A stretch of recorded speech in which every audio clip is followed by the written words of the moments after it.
नमस्कार साथियों, कैसे हैं आप लोग। उम्मीद करते हैं बहुत ही अच्छे होंगे। साथियों, आज हम एक ही वीडियो में संपूर्ण भारतीय राज्य व्यवस्था नामक जो टॉपिक है इसका हम लोग कवर करेंगे। शुरू करते हैं। पहला पॉइंट, बंगाल का प्रथम गवर्नर जनरल था वारेन हेस्टिंग्स। अगला पॉइंट देखते हैं। कलकत्ता में उच्चतम न्यायालय की स्थापना हुई 1774 ईस्वी में। अगला पॉइंट देखते हैं। प्रधान सेनापति की शक्तियां सर्वप्रथम प्राप्त किया लॉर्ड कॉर्नवालिस ने। अगला पॉइंट दिया है, भारत के प्रथम गवर्नर जनरल थे लॉर्ड विलियम बेंटिक। अगला पॉइंट दिया है, कानून निर्माण में भारतीय प्रतिनिधियों को शामिल करने की शुरुआत की गई भारतीय परिषद अधिनियम 1861 द्वारा। अब देखते हैं अगला पॉइंट, केंद्रीय और प्रांतीय विधान परिषदों में गैर सरकारी सदस्यों की संख्या बढ़ाई गई भारतीय परिषद अधिनियम 1892 द्वारा। अगला है, वर्मा को भारत से अलग किया गया वर्ष 1937 ईस्वी में। अगला पॉइंट दिया है, भारत सरकार अधिनियम 1919 को जाना जाता है मॉन्टेग्यू चेम्सफोर्ड सुधार नाम से। अगला पॉइंट है, सर्वप्रथम उत्तरदायी शासन शब्द का प्रयोग किया गया भारत सरकार अधिनियम 1919 में। अगला पॉइंट दिया है, भारतीय रिजर्व बैंक की स्थापना की गई भारत सरकार अधिनियम 1935 द्वारा। अगला पॉइंट दिया है, संविधान सभा की सर्वप्रथम मांग की स्वराज पार्टी ने मई 1934 में। अगला पॉइंट दिया है, सर्वप्रथम भारत में संविधान सभा के गठन का विचार देने वाले व्यक्ति हैं M.N. राय वर्ष 1934 में। अगला पॉइंट दिया है, भारतीय राष्ट्रीय कांग्रेस ने पहली बार संविधान सभा की मांग की वर्ष 1934 में। भारतीय संविधान सभा चुनी गई अप्रत्यक्ष निर्वाचन द्वारा। संविधान सभा के प्रथम बैठक की अध्यक्षता की थी डॉक्टर सच्चिदानंद सिन्हा ने। जवाहरलाल नेहरू ने उद्देश्य प्रस्ताव पेश किया 13 दिसंबर 1946 को। संविधान सभा के लिए चुनाव हुआ जुलाई अगस्त 1946 में। अंतरिम सरकार का गठन किया गया 2 सितंबर 1946 को। भारतीय संविधान लागू हुआ 26 जनवरी 1950 को। अगला पॉइंट है, संविधान सभा में कुल सदस्य थे 389। अगला पॉइंट देखते हैं, संविधान सभा के सदस्य निर्वाचित किए गए प्रति 10 लाख व्यक्तियों पर एक प्रतिनिधि के अनुपात में। अगला पॉइंट देखते हैं, कैबिनेट मिशन के सदस्य थे पैथिक लॉरेंस, स्टैफोर्ड क्रिप्स और A.V. अलेक्जेंडर। अगला पॉइंट देखते हैं, संविधान सभा कांग्रेस थी और कांग्रेस भारत कहा है ग्रेनविले ऑस्टिन ने। अगला पॉइंट देखते हैं, प्रारूप समिति का गठन किया गया 29 अगस्त 1947 को। तदर्थ झंडा समिति के अध्यक्ष थे डॉक्टर राजेंद्र प्रसाद। संविधान सभा के महत्वपूर्ण तथ्य। संविधान सभा की पहली बैठक हुई थी 9 दिसंबर 1946 को। अस्थायी अध्यक्ष थे डॉक्टर सच्चिदानंद सिन्हा और स्थायी सदस्य डॉक्टर राजेंद्र प्रसाद थे। संवैधानिक सलाहकार थे सर B.N. राव। संविधान निर्माण में लगा समय 2 वर्ष 11 माह 18 दिन। प्रारूप पर बहस हुई थी 114 दिन। और संविधान बनाने में खर्च हुआ था इकाई, दहाई, सैकड़ा, हजार, 10,000, लाख, 10 लाख, 63,96,729 रुपये। कुल वाचन 3 थे। संविधान अपनाया गया 26 नवंबर 1949 को। संविधान लागू हुआ 26 जनवरी 1950 को। परीक्षा उपयोगी दृष्टि। भारतीय राजनीतिक व्यवस्था में सर्वोच्च है संविधान। भारतीय संविधान में आपात उपबंध लिया गया है जर्मन के वाइमर संविधान से। अगला पॉइंट है राष्ट्रपति के विचारार्थ राज्यपाल द्वारा विधेयक सुरक्षित रखने का उपबंध लिया गया है कनाडा के संविधान से। विश्व का प्रथम लिखित संविधान है यूएसए का संविधान। संसदीय शासन प्रणाली का दूसरा नाम है मंत्रिमंडलीय शासन प्रणाली। अध्यक्षीय शासन प्रणाली का दूसरा नाम है राष्ट्रपतीय शासन प्रणाली। संसदीय शासन प्रणाली का जनक माना जाता है ब्रिटेन को। अगला पॉइंट देखते हैं भारत में सत्ता का एकमात्र स्रोत है जनता। भारत एक गणतंत्र है। इसका आशय है राज्य देश का प्रमुख राष्ट्रपति निर्वाचित होता है। अगला है राज्य का सर्वाधिक महत्वपूर्ण तत्व है संप्रभुता। राज्य का सर्वाधिक महत्वपूर्ण तत्व है संप्रभुता। भारतीय संघवाद को सहकारी संघवाद कहा है जी ऑस्टिन ने। अगला है भारत को अर्ध संघात्मक राज्य कहा है केसी व्ली है। संसद नए राज्यों का निर्माण कर सकती है साधारण बहुमत से। भारतीय संघ के अंतर्गत किसी राज्य को मिलाने का अधिकार है संसद को। दोस्तों वीडियो बड़ा हो सकता है, आप लोग धैर्य बनाए रखिए। लोकसभा में संघ राज्य क्षेत्र के लिए आरक्षित सीटों की संख्या है 20। राज्य पुनर्गठन आयोग की सिफारिश पर 1 नवंबर 1956 को बनाए गए राज्य एवं संघ राज्य क्षेत्रों की संख्या थी 14 राज्य और 6 संघ राज्य क्षेत्र। भारत में नागरिकता से संबंधित कानून बना सकती है संसद। भारतीय संविधान में नागरिकता का उल्लेख किया गया है भाग 2 के अंतर्गत अनुच्छेद 5 से 11 तक। अगला पॉइंट देखते हैं भारतीय संविधान नागरिकता प्रदान करता है एकल नागरिकता।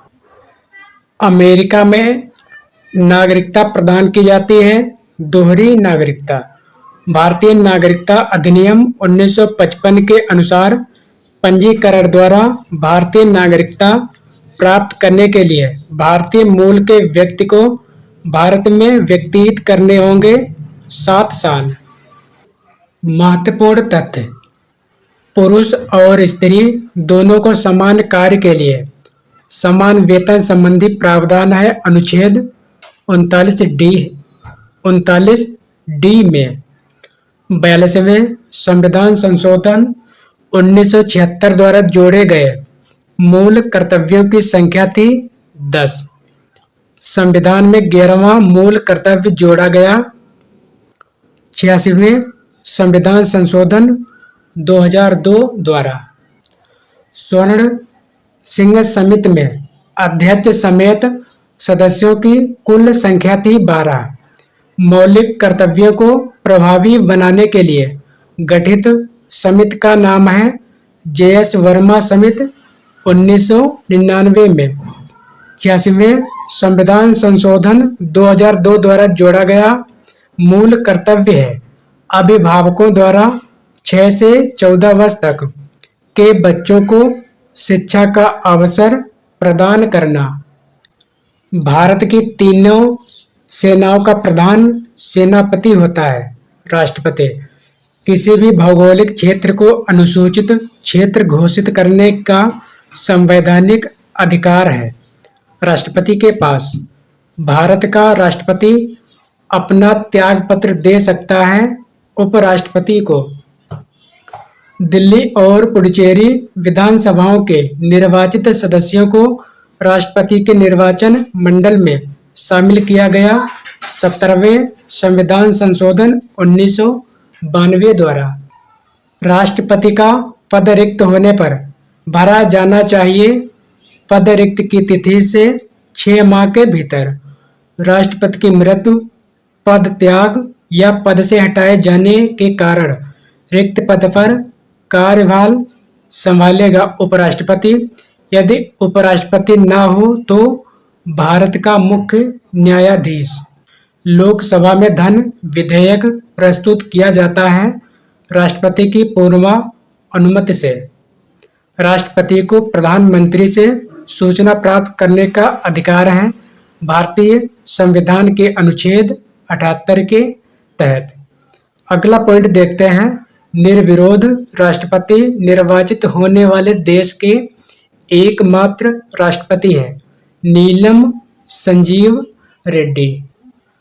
महाभियोग की कार्यवाही है अर्धन्यायिक प्रक्रिया। भारत का कार्यपालिका अध्यक्ष है भारत का राष्ट्रपति। भारत सरकार का प्रथम विधि अधिकारी या सलाहकार होता है महान्यायवादी।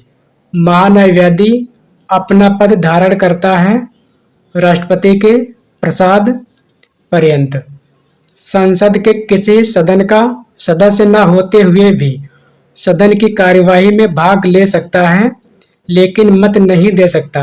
महान्यायवादी राज्य सरकार का प्रथम कानूनी सलाहकार होता है महाधिवक्ता एडवोकेट जनरल। उपराष्ट्रपति को शपथ दिलाता है राष्ट्रपति या राष्ट्रपति द्वारा इस कृत्य के लिए नियुक्त व्यक्ति। भारत में उपराष्ट्रपति का पद बनाया गया है अमेरिका के उपराष्ट्रपति की तर्ज पर।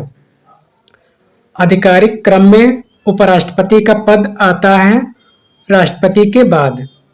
भारत का एक उपराष्ट्रपति होगा। प्रावधान है संविधान के अनुच्छेद 63 में। भारत के उपराष्ट्रपति को वेतन दिया जाता है राज्यसभा के सभापति पद हेतु। राज्यसभा का पदेन सभापति होता है भारत का उपराष्ट्रपति। उपराष्ट्रपति की पद रिक्त के दौरान उसके कृत्यों के निर्वहन का अधिकार दिया गया है उपराष्ट्रपति को। प्रधानमंत्री अपना त्यागपत्र सौंपता है राष्ट्रपति को। मंत्रिपरिषद सामूहिक रूप से उत्तरदायी होता है लोकसभा के प्रति। मंत्रिपरिषद के विरुद्ध अविश्वास प्रस्ताव लाने के लिए लोकसभा के सदस्यों की न्यूनतम संख्या होनी चाहिए 50। स्वतंत्र भारत के प्रथम कानून मंत्री थे डॉक्टर BR अम्बेडकर। स्वतंत्र भारत के प्रथम वित्त मंत्री थे RK षणमुखम चेट्टी। अगला है अविश्वास प्रस्ताव पेश किया जाता है केवल लोकसभा में। भारत से संबंधित आधिकारिक दस्तावेज हैं श्वेत पत्र। केंद्र सरकार का विधायी अंग है संसद। लोकसभा में राज्यवार सीटों का आवंटन आधारित है 1971 की जनगणना पर। लोकसभा का कार्यकाल 5 वर्ष होता है प्रथम अधिवेशन के लिए नियत तारीख से। आपातकाल में संसद की अवधि बढ़ाई जा सकती है एक बार में 1 वर्ष तक। अगला पॉइंट देखते हैं। लोकसभा के एक सत्र की अंतिम बैठक और आगामी सत्र की प्रथम बैठक के बीच अंतर नहीं होगा 6 माह से अधिक का। लोकसभा या राज्यसभा का कोरम यानी गणपूर्ति होता है कुल सदस्य संख्या का 1/10 भाग। लोकसभा अध्यक्ष अपना त्यागपत्र सौंपता है लोकसभा के उपाध्यक्ष को। लोकसभा अध्यक्ष को हटाया जा सकता है लोकसभा के सभी सदस्यों के बहुमत से पारित संकल्प द्वारा। अगला पॉइंट है, लोकसभा का प्रथम चुनाव हुआ था 489 सीटों के लिए। वर्तमान में लोकसभा अध्यक्ष हैं ओम बिरला। लोकसभा को कार्यकाल पूरा होने से पहले भंग किया जा सकता है राष्ट्रपति द्वारा मंत्रिपरिषद की सलाह पर।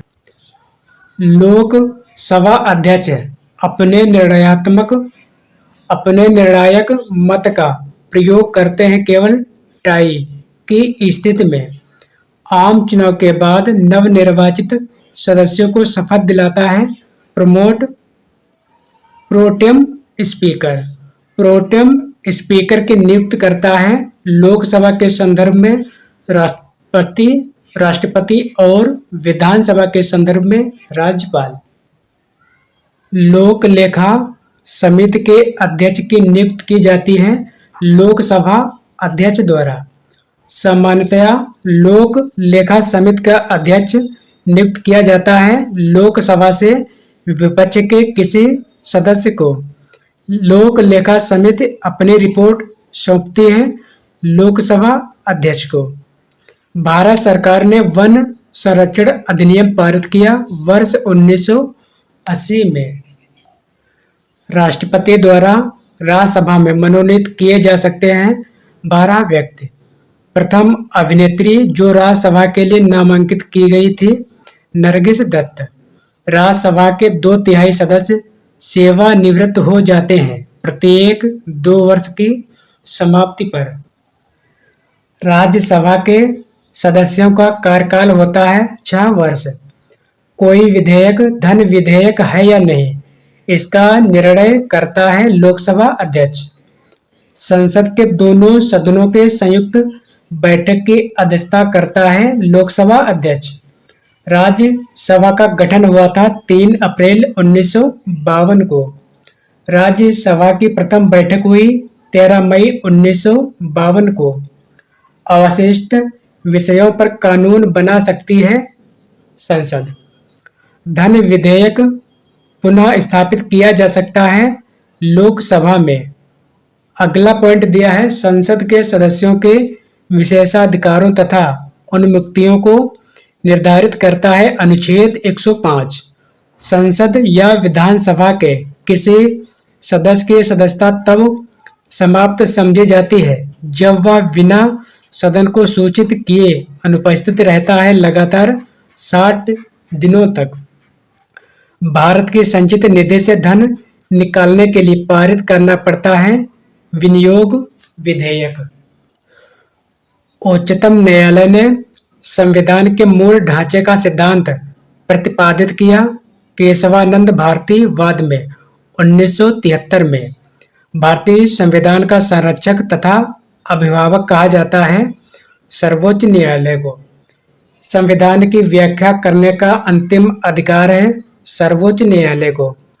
भारतीय संविधान में न्यायिक पुनर्विलोकन का आधार है विधि शासन।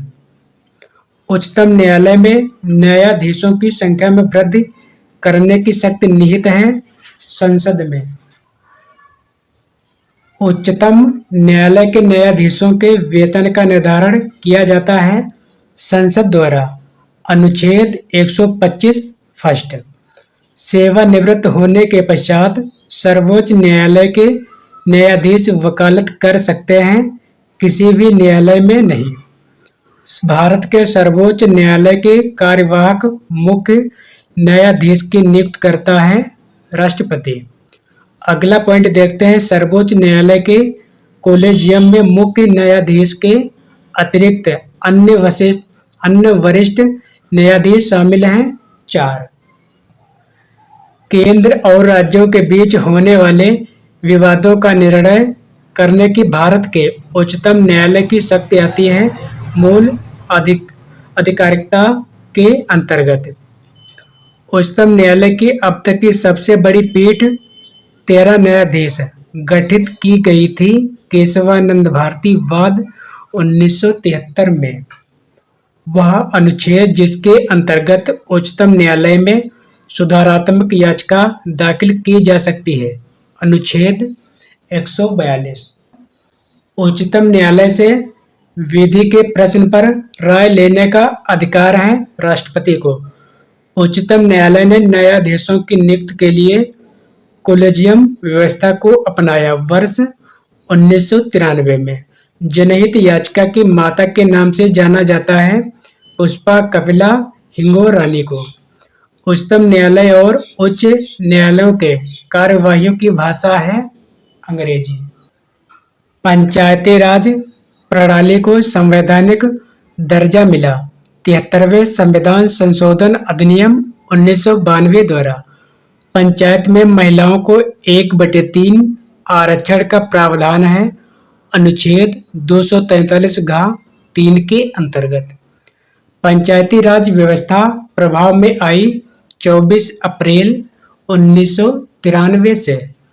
पंचायती राज व्यवस्था से संबंधित अनुच्छेद हैं अनुच्छेद 243 से 243 तक।